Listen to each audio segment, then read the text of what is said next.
زمانه هزار آفرین و در لطف حقم مقرر بود هزار آفرین لیلی مرحبا هزار آفرین لیلی مرحبا عجب نازنین ناز پرورد بود بلون از توان نزن کشید و داره بیان اونه آتنی بود طرف صورتی عجب حسن و جلال صورت انسان تجربه به تهانارات بود هیچ مسلمان دینتم از گلت پیغمبره مرمه خلوت سرای قادر یکتان بود Süzüyle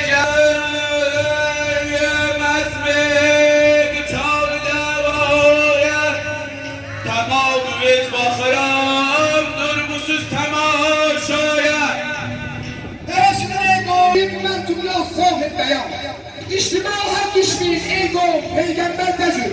Mağamda oğlu Hüseyin Ekber Ezgüsü zaman bezmi meydana bir şamşir belgalsal.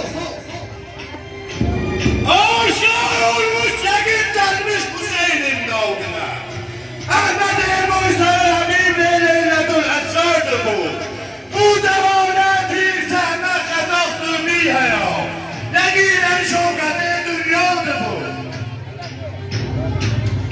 Cergelen meydanda yüz peygamber öldürmek gerek. Hüsnü bir iddia etmeyeyim, hindamı davadı bu. Getirip pala Kongruyum atlansanım 303 alem veren fetva. Nasıl